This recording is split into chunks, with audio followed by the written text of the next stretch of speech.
Welcome Pisces to my channel, Mending Tree Tarot. This is a general reading for the month of July. It is a general reading, so it may not resonate for everyone. Please take what resonates for you and leave the rest behind. When I do readings, I take pop-outs only. This can take some time. So I've gone ahead and done that process ahead here in order to be a little bit more efficient. So, something as I'm laying these all out here, I do want to say, be careful. There are, well, I do not have social media attached to this, this channel at all. So I will never reach out to you or anything like that about, doing a reading. So yeah, I won't come to you asking you for money in that way, at all.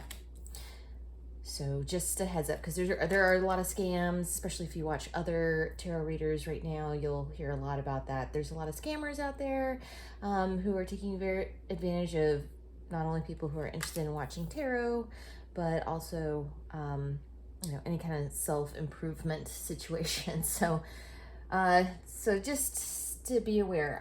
Also, I'm using Wisdom of the Oracle for the Oracle cards, and then for the tarot, I have used the Edgar Allan Poe Tarot. And to start out here, we have Time for a Nap. So this particular card is talking about, in the past position, you have been taking kind of a time out. You've been taking some me time ultimately and resting. And this has been very good for you, because this has almost been like a kind of meditation where you take things in, you're able to process them, and it kind of flows through you without necessarily taking any kind of action. And this has been good because you've been kind of gathering information and kind of taking stock of what needs to be done ultimately. So that is a good thing. And then we move on to, we have Unfinished Symphony. So this is about, through this process, you have, and this is in your now kind of time, you're starting to see what loose ends that you have, what situations you need to deal with, and not yet taking action on them, but noticing what needs to be done. And also that you're coming to an end of a cycle of some kind, and you are seeing what it is that needs to be done in order to complete that, what lessons need to be learned, what actions need to be taken. You're kind of still now that you've taken the rest, really kind of getting prepared for action mode, okay? And then you have Yang. So this is all about taking action. So in the very near future, it's kind of nice. You're getting like a step-by-step scenario here. You've been relaxing, taking care of yourself, because it's been a bit of a trial, kind of seeing what needs to be done, and then you're going to be coming into that action mode. So this is what's going to help bring your lessons or whatever cycle you're in to a full completion. But right now you're kind of taking stock of what it is that needs to be done in order to make that happen. So that's great. And for your tarot, it's really kind of saying the same thing. So here we are, we have the Nine of Wands. So I'll go through. You have Nine of Wands, Six of Swords, the Hanged Man, Seven of Wands, the Wheel of Fortune, and the Lovers. And so with the Nine of Wands, this is kind of talking about, just like we were saying, you are coming to an end of a cycle. It has been a beatdown, basically, to say the least.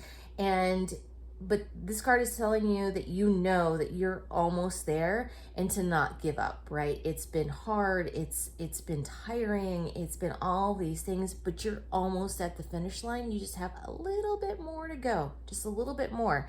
And the Six of Swords is kind of saying that this has been a rite of passage, right? This has been difficult. You've been going through some rough times. It's basically really just saying that, and giving credence to everything that you may have been feeling, that it has been difficult, but ultimately these are lessons that needed to be learned, and that you are starting to make forward progress, and making you're in that mode where you're kind of starting out on that final stretch of the journey. So you're almost there is what it's telling you. You're almost there, Pisces. Okay, for the center position, we have the Hanged Man and we have the Seven of Wands. Okay, so this is talking about, although it looks like in this card, he's, you know, he's tied up. I mean, this is the Edgar Allan Poe deck. He's tied up against his will, but that's not actually what the card means. It's not that you've been tied down against your will. This has been self-imposed. You've done this. You've been taking that time out. Exactly what the cards over here are saying.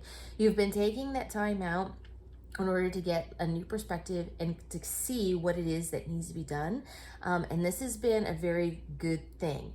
And there you kind of now ending that cycle and moving into the Seven of Wands, because you're starting to see some forward motion and things might have been working out for you for the better. So either you received a promotion or about to receive a promotion, something good is coming your way. It doesn't have to be towards work, but something in your life has been working out well for you. This may have been bringing out people who are kind of jealous of you, or, you know, don't like that you have received these good things, more just out of a sense of jealousy and want of themselves. And so because of this, just be careful. You're kind of, this card means that you are defending your position. You've earned whatever has come your way, but that you are defending your position with it. So this is good. You're making positive forward movement here. And then we get to your near future position. We have the Wheel of Fortune and the Lovers. I think this is an awesome kind of lineup for you. So Wheel of Fortune literally means like it's the hand of fate that is coming into work here, coming into play. It is the universe coming to support you in this lesson, because this lesson is, it's kind of, you've been on a timeline that it's meant to wrap up at this moment in your life. And so things are happening in order to support that. You've been putting in the work, which is great. Keep doing that. But the universe is saying, awesome, I see what you're doing. We're also going to help by making certain situations support your actions, right? So you're going to get like this extra turbo boost, essentially, in order to get you to the finish line, that little bit of last little kick of energy in order to get you to the finish line of what it is that you're doing. And so the Lovers, you can take this literally as, you know, if you want this to be with relationships, although there's not a lot of cups in this. Actually, there's no cups in this, I'm going to say. There's really only wands and swords that have been a part of this reading, and then some major arcana. So what it's saying is it's fated, and this has to do a lot with your way of thinking, how you're thinking about things, but also what it is that you're passionate about. So the Lovers really more, it can be, yes, it can be about love more directly, but this can also just be about something that is meant for you, something that is coming in to be a perfect match for you. So this can be another person. This can also be in business, a perfect job, a perfect situation, but ultimately that things are lining up in order so that things in your life can be a better fit. So if things have been kind of feeling off, or that you feel like something's been lacking in a particular way, things are going to be working out in order to be well balanced. Your life is coming into balance where it may not have felt that way previously. And it's because you've been doing the work, Pisces. So that's great. Okay, I'm going to leave it there. I am going to pull a oracle card here for this. I'm using the Shaman's Dream Oracle. Thank you, Spirit Guides, Guardian Angels. What advice do you have for Pisces for July? Looking for one card for Pisces for July, please. See, this is why I've decided to do the shuffling portion ahead of time, because it can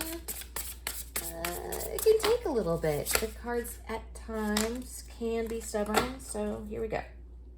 Sky Dancers, Surrender, and Joyful Muse, Inspiration.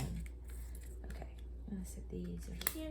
I am going to read from the book on these ones for you so that you can know exactly what it is. And perhaps you don't necessarily need my interpretation of it, but something that will pop out for you for what it means for you. Okay, set this so that you can see it. Inspiration, the gift of play, inner child.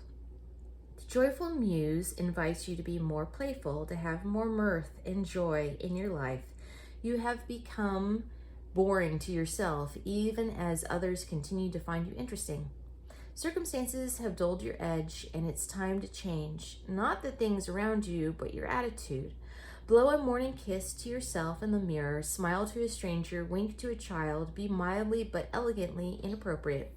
The joyful muse is a source of inspiration, a wild and disruptive feminine force that compels you to invite more pleasure and delight into your life.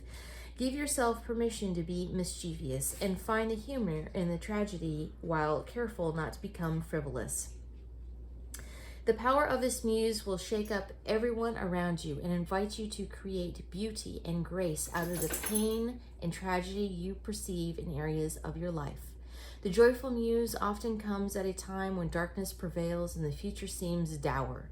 Embrace her gifts, being playful without being silly. Invite the child inside you to come out for a play date, and he or she will help you to return to your innate innocence, the place of never been there, never done that, even if it is the same routine you wake up to every morning. Okay, and then move on to number 48. Sky Dancers, surrender. There we are.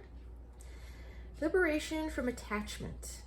When a sky dancer appears, she's inviting you to welcome the deepest power of the feminine into your life. You have already overanalyzed your situation to exhaustion. Now is time to invite the sacred feminine, the wisdom within your heart, no matter your gender, to guide you to success. If you have become earthbound, plotting and planning and praying for change, cease and desist. Break the habit of being yourself, of repeating the same behavior and hoping for a different outcome. Stop trying to figure it all out and stop overthinking it. Surrender. The sky dancers are heralding the arrival of a new relationship with yourself, in your work or in your love life. Do not assume that this person or opportunity will rescue you. The only way to liberation is to kiss the ground goodbye and take flight to rise above the fray and the drama of the struggling, arguing mind. Dance in the sky and view the madness below by simply witnessing the actors and the human comedy unfolding on the ground, and you are transforming it. As you observe the drama, you unleash the power of the sacred feminine that allows for resolution. The sky dancers know the maps of heaven and the way to the holiest and most sacred spaces on earth. They come to help you with your current life and, even more important, to guide you to the realization of your own divinity. All right. Okay, Pisces. I am going to leave it there for you. I thank you so much for joining me here today. I am truly grateful. And for more clarification, please check out your sun, moon, and rising signs. Also, I will have a pick-up pile reading for the month as well once I'm done with all the zodiac signs. And if you like what I do, please like and subscribe. It helps others to find the channel, and it lets me know it resonates with you. So down below, you should find a link for tips and donations if you choose to support the channel in that way. It is not expected, but genuinely appreciated if you decide to. Thank you so much, Pisces, and I will see you next time.